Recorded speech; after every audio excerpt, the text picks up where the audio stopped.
What ABC Tech champions and what ABC Tech has seen is in order for a company to grow, you need authenticity, you need integrity, you need hustle, and you need global reach. I think you're going to get all of that from Wade. Wade, join us today.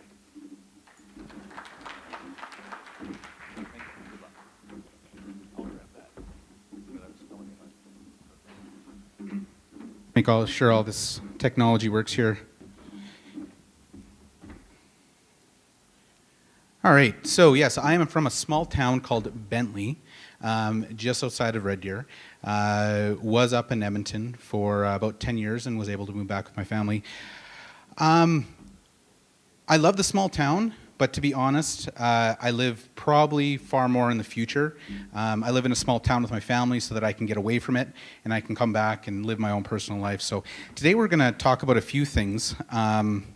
I have to say that everybody I tell about this topic, because I've spoke about it a few times now, they always have a story, and generally it's a story within the last week of some expo or some seminar or some talk that they've had with somebody, all the way to watching, on the Late Show, some talk about artificial intelligence and what it means to the industry, what it means to people, what it means to communities. So really what I ask from everybody here today is just to have a little bit of an open mind. Myself, I'm a pragmatic optimist. So you'll probably see that in my slides. But to start off, I got my inspiration from this, and to be very honest, I completely rewrote my entire slide set like 5 days ago. So it was a bit different of a presentation, and I did it because of two books specifically that I've read in the last couple months. The first one being The Fourth Industrial Revolution. I'm not sure if anybody here has heard about it or read it. At its very basis, it's pretty cool in how it talks about how as a society we've gone from a rural setting to an urban setting. We've then gone through mass production, changing the globe. We've then gone to a digitally connected world, which is the internet. And now we're in an age that we call the age of innovation. What that means is it doesn't mean that we're trying to innovate. It means that we're innovating so fast that innovations are merging with other innovations and they're becoming these super scary things that we don't understand. We don't understand what they are, we don't understand if our business needs them, and we don't understand how our business needs to use them if we do adopt them. The second one, this one just came out, so I just finished reading this book. Amazingly inspirational. It came out on the 28th of last month. Satya Nadella, he's the CEO of Microsoft, and he writes an amazing 3-part book that talks about his life as a child, his life then moving into Microsoft, and the forward thinking into the future. As a focus for him, it's always about joining a team. It was always about him joining a team that was going to change the world in some way or in great ways. So very inspirational for the first 2 parts. The third part is really what we're going to focus on today. So what I like to start off with is I like to start off with what we like to think are facts, but really they're beliefs. They're things that we hear that we probably don't have a lot of solid facts in, and so, but it makes you think. So before I go into this, I want everybody also to think, are you the HAL 9000 kind of person? I don't know if you remember what that movie is. Are you the WALL-E type of artificial intelligence thinking person, or are you the Big Hero 6 kind of a person? To give a definition, obviously HAL 9000 is all about control. Yes, he killed a bunch of people, but it's more about the controlling us, taking us over, right? The Terminator type idea. WALL-E is more on the flip side, we're going to have robots and artificial intelligence do everything for us. We're going to live on some luxury cruise ship and we're not going to have to do anything for ourselves anymore. The Big Hero 6 is more of the personal assistant. It's the one that takes all of the things that we don't want to do in a day that are repetitious or is kind of our sidekick when it comes to whatever we fight crime or however we're changing the world. Personally, I'm a Big Hero 6 kind of person, only because I would love to be a superhero one day. But the first one is obviously robots kill jobs. I hear that all the time, that these industries, we're going to lose massive amounts of jobs. Elon Musk, he's got the big talk about that we're getting to a point in our evolution where this is going to kill more jobs than what it's going to create. On the flip side, we have lots of people, especially in big business, that are saying, hey, you know what, automation is great. It's going to reduce my labor requirements. I'm not going to have to pay enough, as much for labor. It's a one-time shot for the artificial intelligence, the robot. It's going to save me a bunch of money, which means I'm going to make a bunch of money. And then, of course, the artificial is dangerous, right? So let's start off with a story. I'm a storyteller. I love to get caught up in stories, so if I do get caught up in a story, I do apologize. But brief history of computers. Does everybody know what the original computer was? It was a person. When we say a computer used to be basically a mathematician, right? This is what landed us on the moon. We didn't have computers that were quick enough to think about all the different computations and math that needed to be done. These were code breakers back in the war, right? There were tens of thousands of these people, mainly women, that were our computers. Then we moved on to what's called the human-assisted computers, right? So a lot of this is with operators, but basically there was a system that did a little bit quicker, but they still had to put input into it that they got back so that they were still kind of a middle person in this community, or as it processed its information. And then finally we got to the automatic computer. And they were automatic computers for a while. They were called automatic computers for a while. And what happened? Well, all these people, they lost their jobs. Tens of thousands of people lost their jobs. Now, it's not something we focus on in history, but what happened was that out of that, there was new jobs that were created, ones that they didn't even think about, right? Even by the time that they had human-assisted computers, they weren't thinking about programmers or any of the other variety of jobs that were created from this. The reality is that even though we see all these jobs that are going away or disappearing, a lot of the times we don't focus on what they're created, and sometimes we don't even know until the job is gone what's going to be created in its stead, because it will always generally be something there. The thing that we always have to watch is we have to watch our jobs being lost at a faster rate than what the new ones are being created at, right? The other thing that we have to watch is we have to watch economic trends that can kill jobs and not automation that's killing jobs. So let's get some data. I also like data, but I won't stick in it too long. We'll just talk about some things. All the data that I'm going to show here today is going to be specifically from Stats Canada. So this is across Canada. And there was a really alarming stat that I saw. This has absolutely nothing to do with AIs and automation taking jobs. But the #1 job loss right now that's happening in Canada, and this is over about 15 years, is elementary and secondary schools. #1 job that has actually been lost. Has nothing to do with artificial intelligence or automation or putting systems in and causing people to lose their jobs. That's 113,000 jobs there. Now, if you go down, because we could discuss that all day, but what we're here to talk about is what is, if automation is killing any of these, and obviously it is, right? You look at clothing manufacturing, paper and pulp and paper mills. We look at department stores. Department stores for a little bit different of a reason. That's more of the online, a lot of the Amazon Web Services systems. The conventional walk-in to a store is going away because, well, as a society, we've kind of made that choice, right? It's a lot easier to buy something online, and we'll wait for it even to come in, or we'll spend extra money even to get it faster, right? Printing and related support activity, sawmills, like I could go on. All these ones are obvious items that are being replaced by automation, robots, that sort of an idea.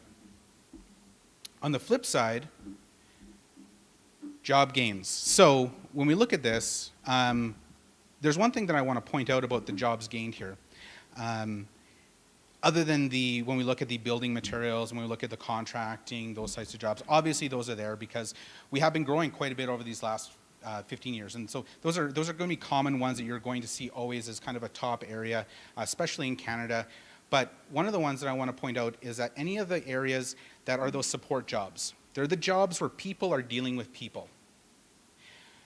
As a society, we want, in our minds, whether we like to speak with people on a daily basis or not, We like more to work with people than we like to do manual jobs, all right?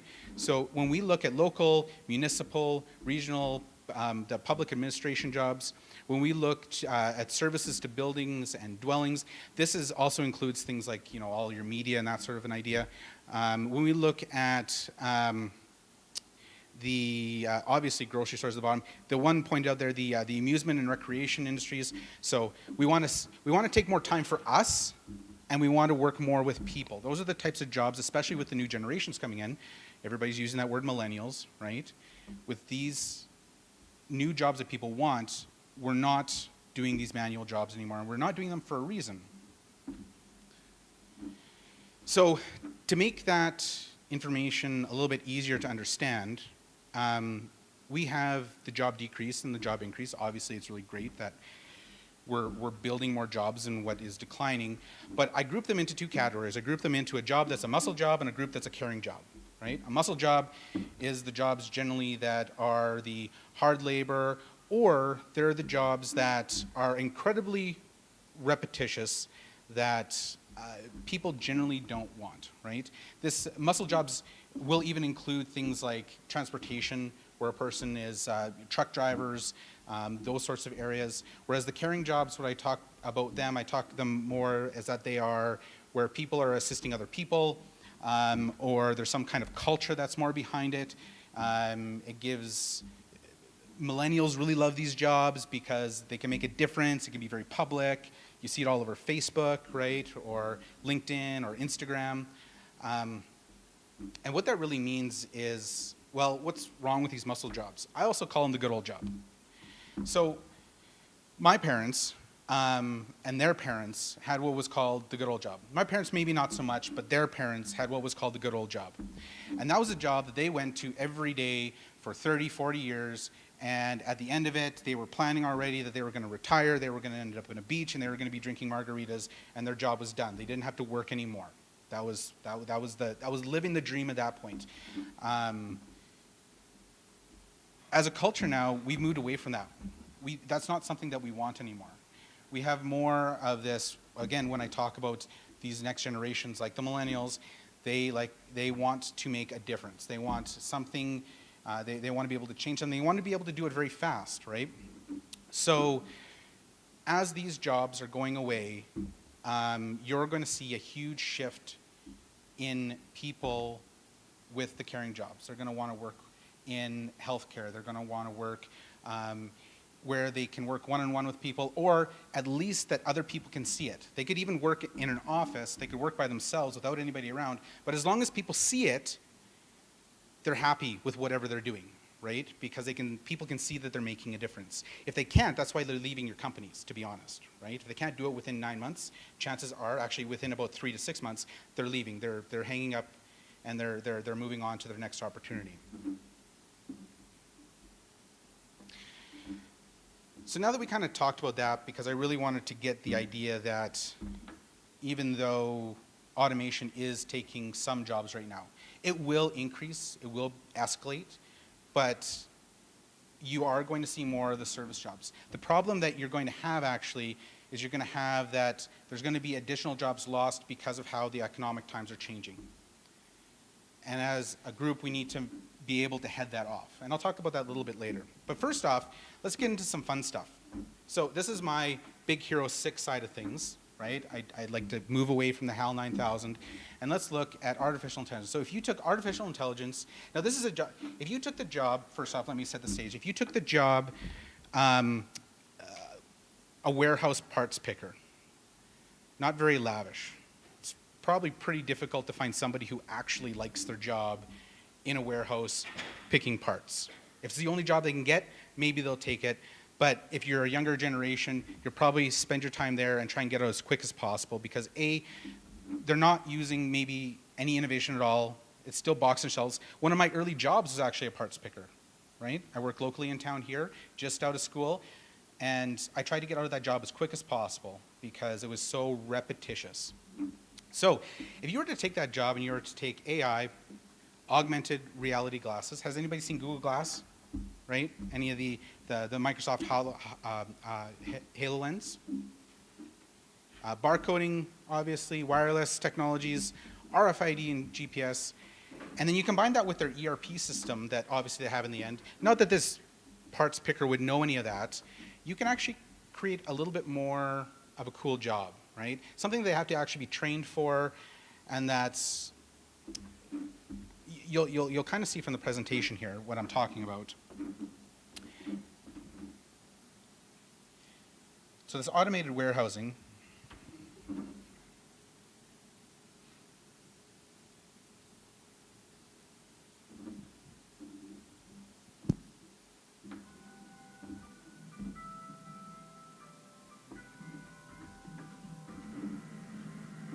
Welcome. The time is 6:47 a.m. There are pick requests available. Begin. Incoming pick request for customer 351. 22 items. Please confirm. Confirmed. Showing you the pick list. Go to aisle 17, show 3. Show item 1. The size for item 1 is 30 by 2 okay.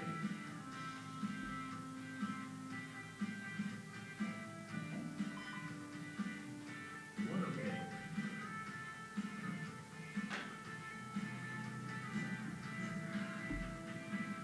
pick request confirmed.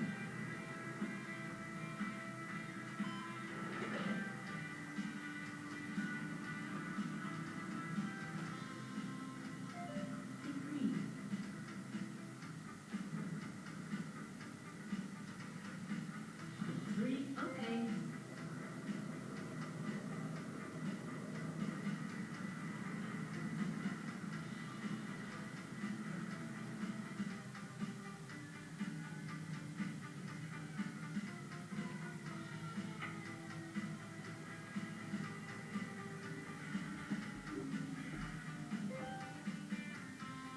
Order complete.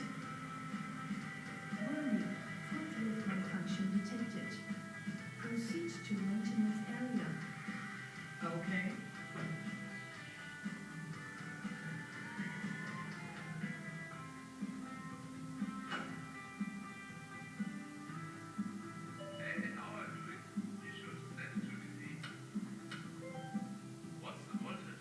Okay. Reading 12.3, 11.9.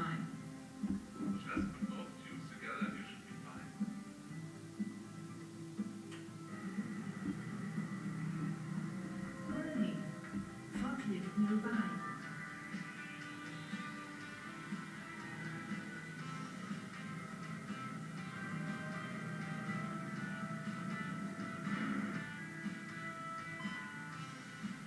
Order complete.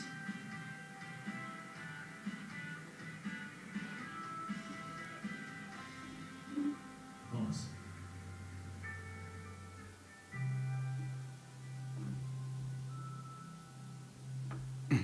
now if I got to use that technology, it'd be a lot cooler of a job for me, to be honest. Also being able to ride a forklift all day would have been pretty awesome when I was 18, but the reality is that I don't know how many different items that you picked up there when it kind of came to those innovative technologies, right? It wasn't just that the glasses were doing an augmented reality so that he could know where to go to find whatever he was finding, right? It wasn't that it was scanning the barcodes. It wasn't all this. It was all the additional pieces to know where everybody else was. Right to the end where I really liked it, because one of the things in the next generations here that we have is they're very, very competitive. They like to know if they're on top, if they're doing the best job. And I don't know if you picked it up, as the very last piece there up in the top right corner there for you, is it showed kind of those record times, right? Is that being able to see themselves in a leaderboard. It's actually extremely important to them because it gives them that instant recognition or feedback. These are the types of systems that are not just making the job more efficient and more productive, it's actually giving a better quality of a job to a person who may only last 3 to 6 months in it, and you have that revolving door syndrome, right? So I'm not saying that you go as extreme as something like this, but this is where these jobs are going to so that they can keep people in these jobs where they need them, right? We're going to move on to one other test case here. So transportation and artificial intelligence, automated vehicles, right? We've all seen these. We've all heard about all the situations, the incidents, the problems, and all the cool stuff that's happening. So I want to pick one of the coolest. It's a beer commercial, so obviously it's really awesome, right?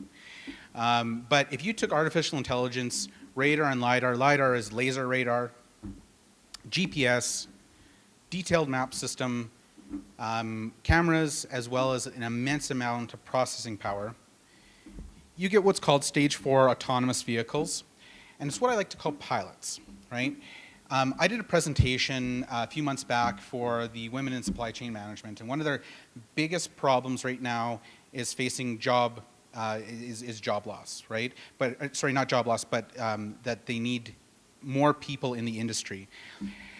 And they need that because it's hard to attract somebody. It's hard, especially even to attract drivers, is one of their biggest things right now. It's not the training they can put them through. They're paying for it all even. It's to get a person to actually do it and then to stay in that job and to enjoy it. And what they're finding is that these jobs aren't attractive because there's no social aspect to it. So when I say pilot, I talk about an industry where we already have autonomous travel, right? And that's with planes, right? Planes fly themselves. The only thing that that pilot pretty much needs to do is get it off the ground and into the air, and a lot of the times these planes can already land themselves, right? They still need to be in the driver's seat. They're not going away from the driver's seat. They still need to be there, right? If something happens, if there's a situation, if there's bad weather, they take control of that plane again until the weather straightens out, and then they can put it back on autopilot. So this was really cool. This happened a year ago, pretty much this month, and I'm going to show you kind of what the next stage of this looks like.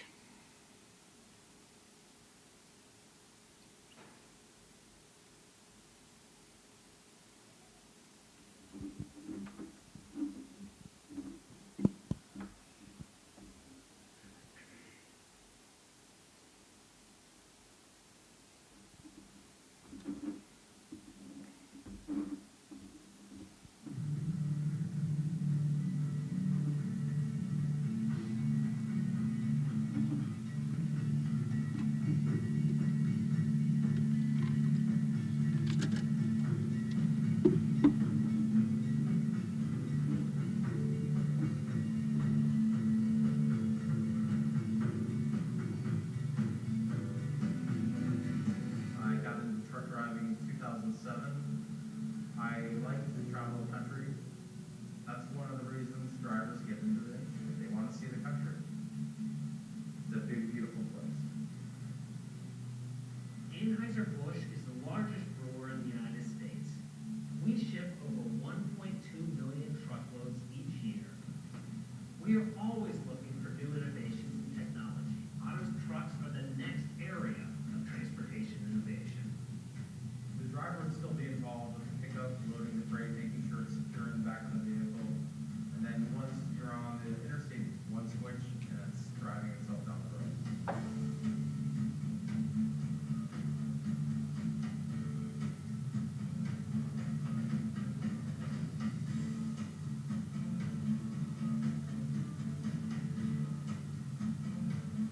Well, autonomous technology is all about making the road safer.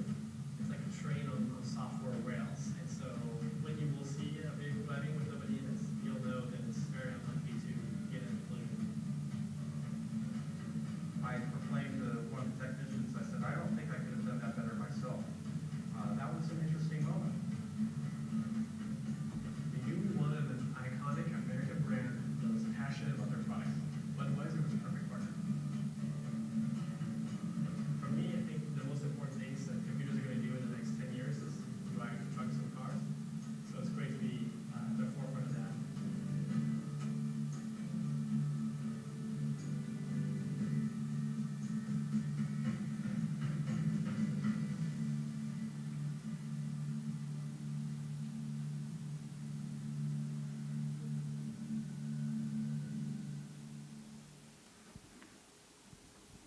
You gotta admit that kind of stuff's pretty cool.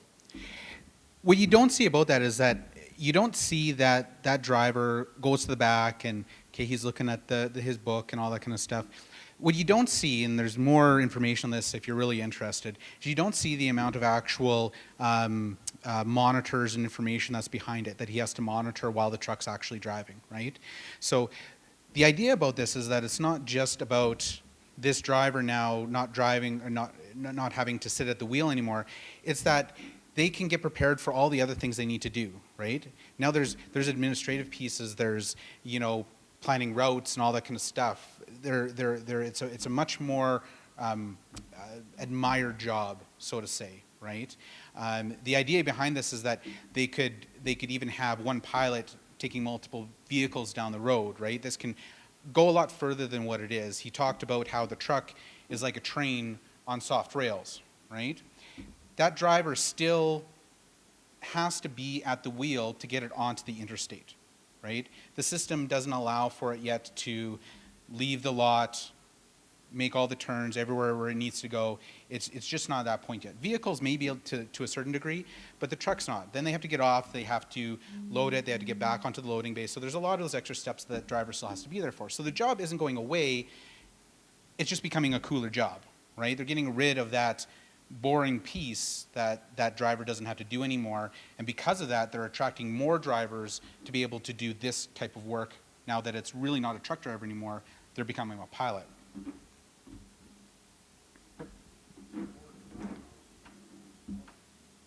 What's that, sorry? Exactly. So I'm going to just have a couple closing thoughts here. In the book that I first talked about with Satya Nadella, one of the biggest things that he talks about in the third part of his book is quantum computing. It's probably something that you've heard about in the media.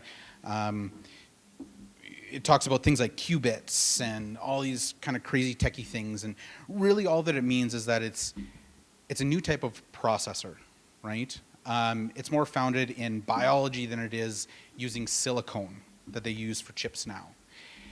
There's still a ways away from it, and there's quite a few groups, specifically Microsoft, that's working on 3 different areas that they have to focus on to get it right.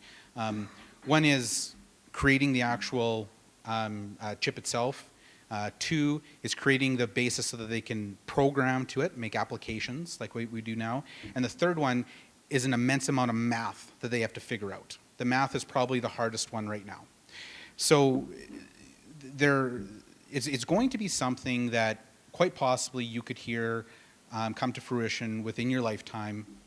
But one of the big things that he talks about and how it changes, or how it's going to change the world, is that quantum computing is the requirement, that as well as AI to a level that we have now, but quantum computing to do it much faster is going to be used to basically cure polio, or it's being set up to do that.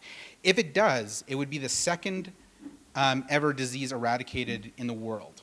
The reason why they can't cure polio right now is because it's rapidly mutating, it's rapidly changing, and they need a system that at the mapping level for how it works, they need to have something run so fast that it's basically like it's decrypting, right? So we all know what encryption is. We set our computers, or if you're with a business or a company, sometimes they have a requirement to have your computers encrypted. What quantum computing on that level means is that right now, to unencrypt your computer, if you were to encrypt it, right, I won't get into the specifics, it would probably take, they say anywhere from 1,000 to 10,000 years possibly, depending on how deep you encrypted it. Quantum computing could undo that encryption in 72 hours. All right? That's why new systems and security are already being developed to be put in place for when quantum computing comes out, because it is going to be, yes, used for amazing things like possibly curing polio, but possibly for some really devastating things too, right? Obviously, as we've seen, as jobs become automated, new industries will rise up. The problem is that we have to make sure that the new industries are rising up faster than the jobs are decreasing, right? That's why on either hand, I'm not making a prediction on what's going to happen. Myself, as a pragmatic optimist, I would like to believe that it's going to be the better of the two evils. But then we just look back, and this is more of a mindset thing, right? So we go back to the, are you a person who still believes that this as a HAL 9000 future, a Wall-E type future, or a Big Hero 6? So I end my presentation there, and hopefully it's just more of thought for the day, something to take away. I hope that the information from, at least here in Canada, when we look at our statistics and what's actually hurting our jobs, right? It's not so much automation, and where it is automation, it's creating these other social jobs that our next generations are going to need. But it's not all bad, okay? There was one story that I also want to talk about, and that was just the story about how, you may have seen it, it was about how Facebook had what they call a bot or an artificial intelligence that was speaking to another bot or an artificial intelligence, and it created a whole new language. This was very sensational. It created a whole new language, and we couldn't figure out what that language was, so they shut it down. It was very scary when I read it. I even read the article, and the article was even really scary. And then I said, you know what? I want to read more into this. So I went over to Facebook, and I actually read what they were doing. Well, they did it on purpose. What they did was they programmed the application, this bot, which is like an AI, to communicate with another program and to take the English language and make it more efficient. That was the whole job. It was successful, so they shut it down. Literally, that's all that it was. But the tabloids made it so sensationalized that I was talking to people for days after, and they were all scared about this next step and how monumental it was, when it really wasn't. Elon Musk has his own, where he's doing the exact same study, and he's letting his continue to see what it actually creates, right? From that mindset, which is kind of cool. But just remember, when you're seeing these things in these sensationalized headlines, look into it a little bit deeper, all right? Don't be scared of what this future holds when we're talking about artificial intelligence. And that's the end of it. So I don't know if there's any questions. I've got some questions. Oh, there's a question there. Go ahead. Yeah. Yeah, I have a question. So who drives that truck in a blizzard of black ice? The driver would. No, exactly. And again, like I said, it's not to take away that jobs. Obviously, there's going to be environments and places where we have to have those drivers. They're not trying to take it away.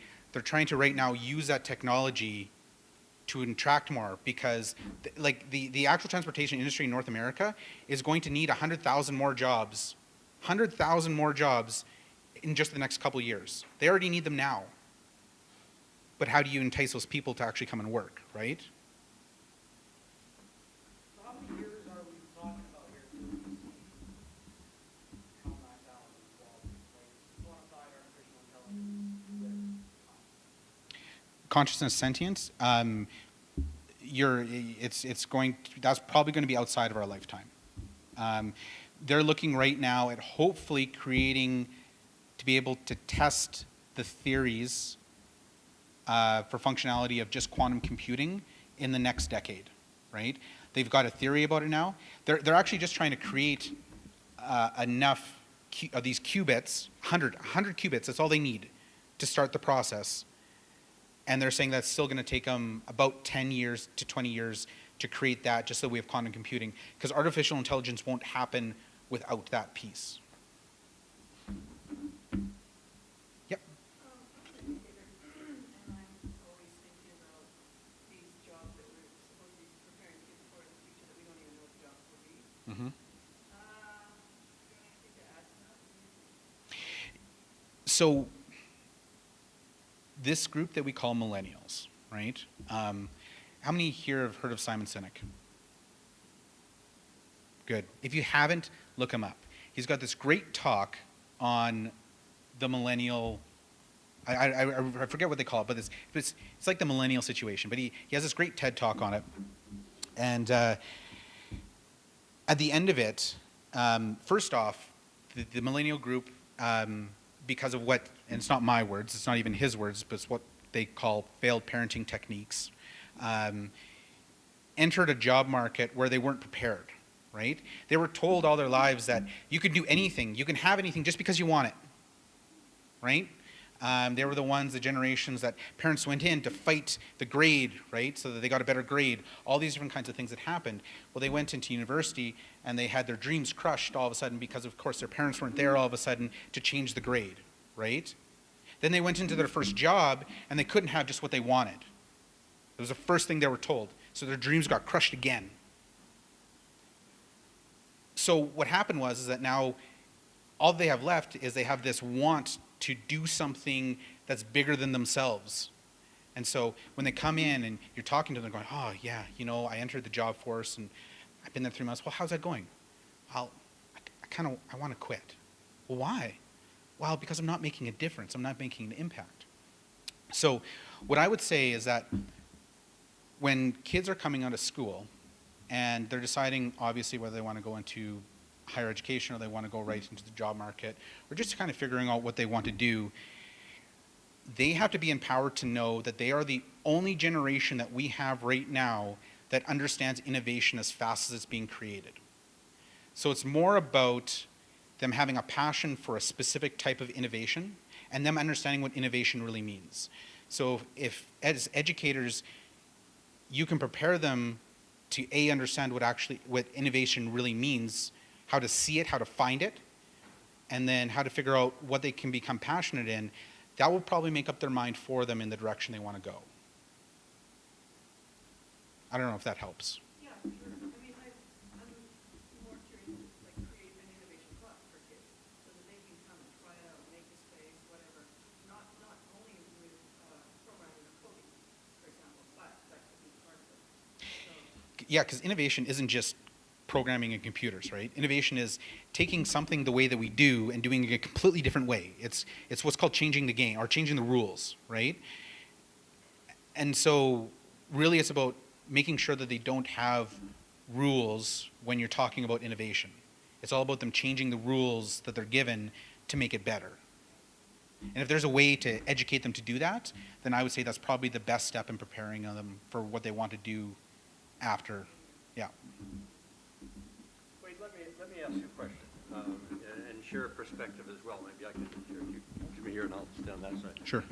We just completed 2 studies that are very relevant to this topic. One of them was called The Future of the Professions. There's a lot of work that's been done on the future of those professions which convey knowledge into society, when in fact the knowledge that we've given so much value to is today in competition with machines.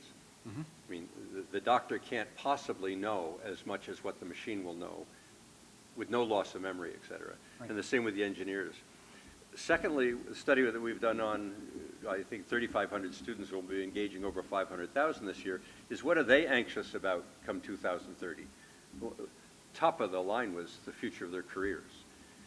If the knowledge economy is coming to an end, not to a beginning, because the knowledge economy is finding itself being managed by machines, not with people, then the professions are in fact threatened. And what we found was that the skill sets needed for the future were more with relational skills. And the interesting thing about that is the primary reason for failure of small businesses to survive, to grow, and to stay was a lack of relational skills. They didn't know their customer, they didn't know their staff, they didn't know their suppliers, they didn't know their market. It wasn't about technology per se. So this balance between understanding the rush of innovation and technology into society and the gaps, it's the relational skills. That's what human Completely. beings bring. So Yeah, and add your piece to that. Yeah, no, and that's a great part. That's the, I believe that we've already heard the word today, empathy, right? Again, Satya Nadella's book, that is his one key, empathy. As artificial intelligence and robotics and those types of things come in to help us with our jobs, this idea of this Big Hero 6 type of a future, what we're going to find is, yes, doctors can't know everything. We're learning so many new things that the doctors can't remember at all. So, but what they can become better at that we always complain about is their empathy, their bedside manner, their working with people to understand them, to take the extra time. If they don't have to sit there and go through the research and all those additional pieces because they've got this assistant to take that knowledge and to give it so that they can, from a professional understanding, from a schooled understanding, know how to disseminate that, but they spend more time then making sure that they're diagnosing things correctly, that they're providing the best care, right? And that's just not doctors. No, that's anything. As all, quote, professions, which were, the profession's client was a client. Client was one step above a slave in Roman times. The professionals are finding that the customer today has more knowledge than they ever did before, and that the machines are being designed, because there's so much value in knowing, the machines are being designed to fill the gap. So the doctor moves from being in charge of the client to needing a relationship. And that comes with teachers too. Exactly. Is the pumping of curriculum onto students' health. They've got access to internet, they've got access to knowledge everywhere. It's that relational, the career development, the coaching, the mentoring, the empathy. That's what society is going to need more of, or we're going to have tremendous conflict, inside and outside. That's actually how Satya Nadella, if anybody has realized that over the last few years, Microsoft has become a better company. It's become more relational to people, to students, to everything across the board, right? And that was because of literally empathy. When he first joined, he went through all these engineers. They asked him all these technical questions. He was going to be a programmer, right? And he came in, and his very last person he spoke with, the gentleman, the engineer, actually left Microsoft to go and create Cranium Games, the inventor of Cranium Games, sat down with him and asked him one question. And that was, it's dark, it's raining, it's the middle of the night, you see a baby crying in the middle of the street. What do you do? And Satya Nadella says, well, you call 911. And he stood up and he walked out the door and he said, dude, if you hear a baby crying, you go and you pick up the baby, right? You need some empathy, man, right? And he'll remember that for the rest of his life, right? So I know it's 10, you're probably thirsty for coffee. We're coming to a break now. I want to thank you all for staying for the 5 minutes after. I want to thank Wade very much for an insightful presentation. Thank you. He's going to be around probably through the rest of the day. I've got a booth out there. So Any go other up. questions you have? I'm also one of the mentors, so if you want to sign up and take some time, I can sit down with you for any thoughts that you have throughout the day. Again, thank you all. Awesome. Thank you. 10:30 we meet. I'd like to keep the conversation going. I mean, it's a field which obviously the Alberta Council is. I actually wanted to talk to you. Yeah.